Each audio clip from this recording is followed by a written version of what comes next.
Right, hello, welcome aboard Fenix A320. We're making an RNAV approach to runway 20 in Kathmandu, Nepal.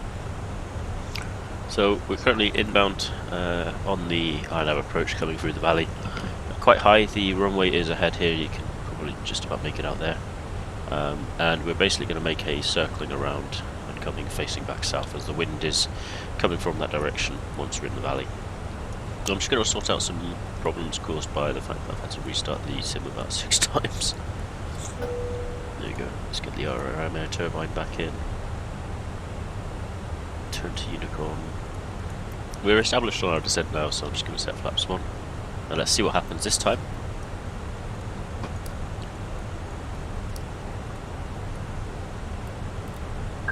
Nope.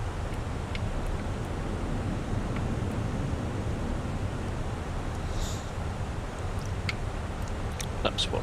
There we go, nothing mad happened there. I think I pressed it too long. You can hear the flaps coming out now. So you can hear the extra drag there. Yeah, except turn, I'm just going to put some fuel on board and such like. So fuel, we should have about 4,000 kilos on board. Passengers was 155 and 2435. There we go, so now we're set up for our actual config. And we're inbound on the approach. I'm just going to resume the flight that I was doing on Volanta. Now, like I said, I'm using the heavy profile. I just find it more pleasant to use, to be honest. But we will see.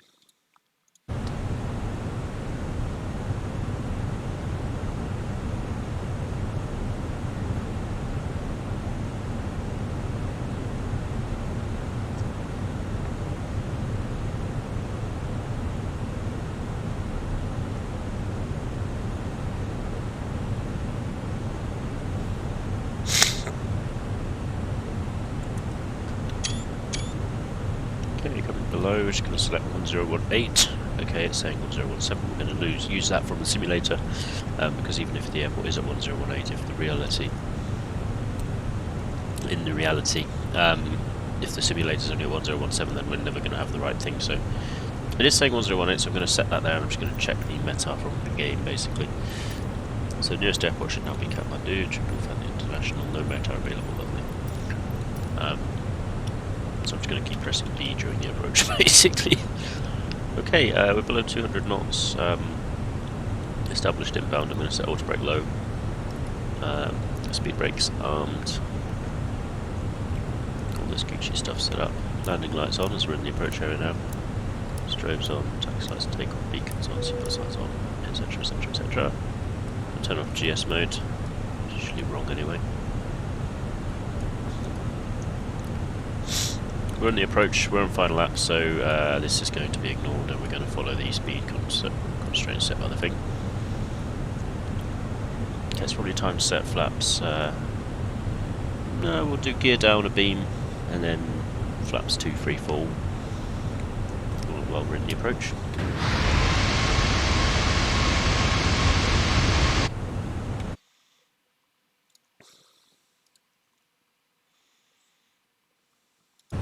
A bit glitchy today with the scenery here. Let's see if I can switch that to Google. Maybe that works better in this region here. Yeah, so we're fully inbound now. We've got the local QNH set and everything else is all Gucci.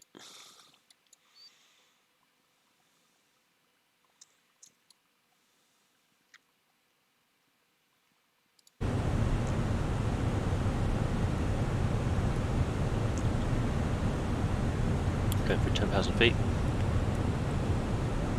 So 16,000 is our minimum. Climb 2. We should start a nice left turn now. We're going to make a nice left back turn on the way in. Essentially it's a circling to land on our approach. Let's get this off. Check if everything's set up there. There we go.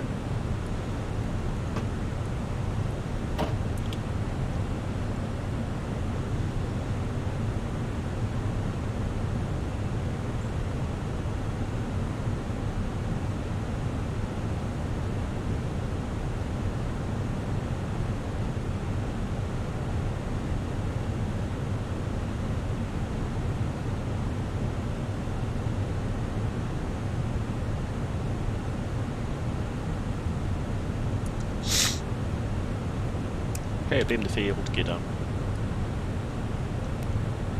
Flaps 2. The speed was below the orange markers. Basically now starting to configure fully. There you go, that's better. I'm going to press B again, there we go, it's 1018 indeed. Just got a little bit of a weird situation there, let's see if I can get Bing Maps back. See if that fixes it. Bing Maps is generally a bit more green than Google, which I find realistic actually, flying in real life around Austria.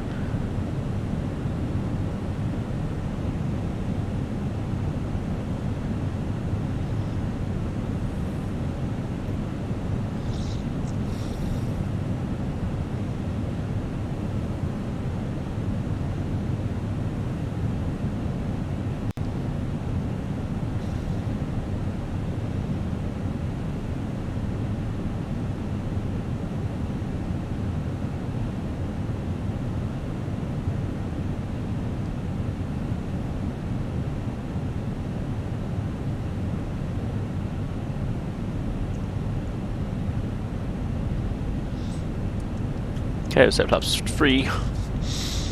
You see there's a slight pitch down now, but not too excessive. And there's the runway in sight. Set flaps full. 2,500. About 7 miles to go, fully established on the RNAV approach. Going through some cloud now, no problem IFR.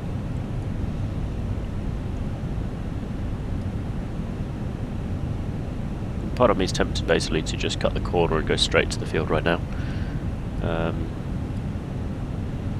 Actually I will do that.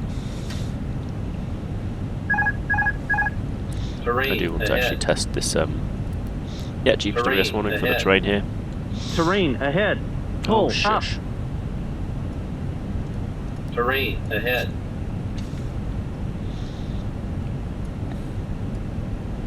Just increasing the bank angle, we're going to go direct to 416 more or less.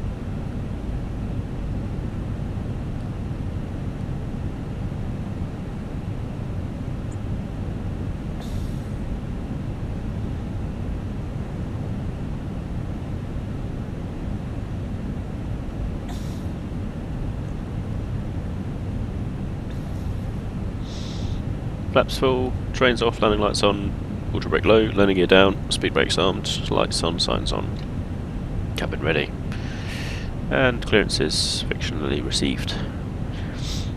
Kathmandu traffic, Royal Nepal to Charlie Kilo on the base leg, runway 20.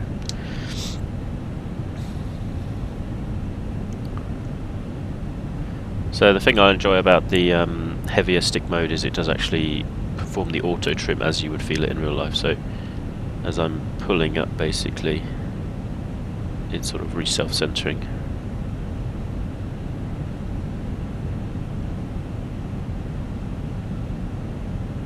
A little bit too high. We've got this terrain here that we probably should have not cut over, but that's fine, we're only slightly right of track, so we would have been in this valley here.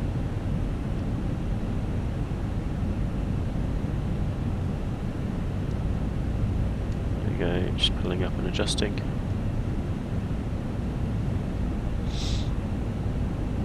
There's Pappy. Pappy on the left side, it's 3 degrees, so I'm going to keep descending now. Runway coming into sight.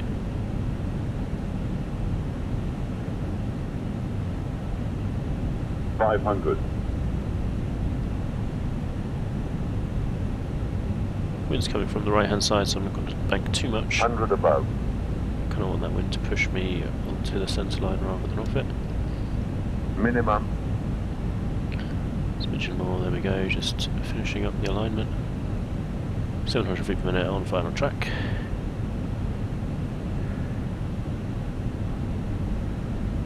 $100. 50, 40, 30, 20. Retard. 5.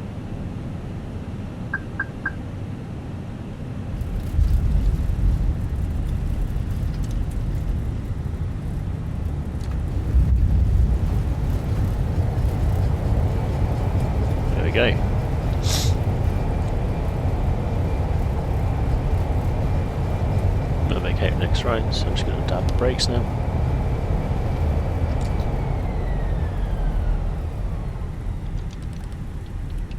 Speed brake up, flaps up. We can start up the APU. Running lights off, runway turn off lights, nose lights, taxi. Strobes back to auto. We'll exit to the right now.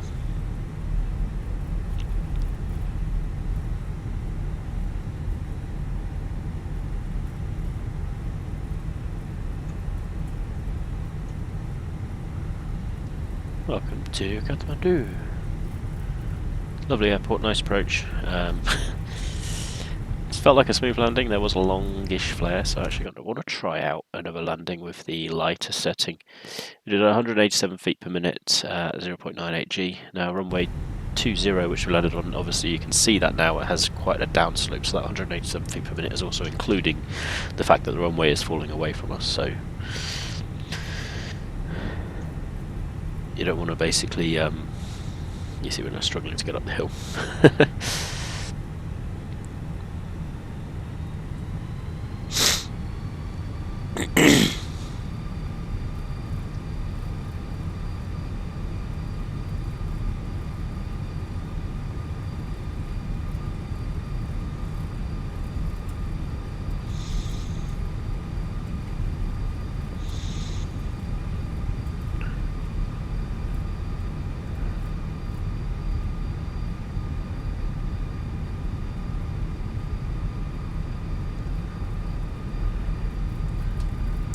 0.98 G.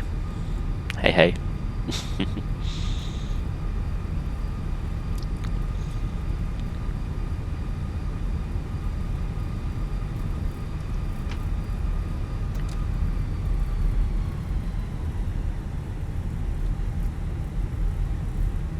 Maybe I'll fly to Paro again afterwards. It's a nice little loop actually. Paro, Kathmandu to Paro, Paro to Calcutta, and then Calcutta to Kathmandu. It's a good little triangle flight, so to speak.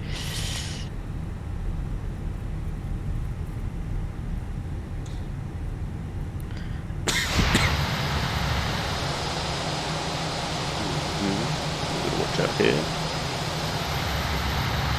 As you can see, the ground equipment is falling down the hill.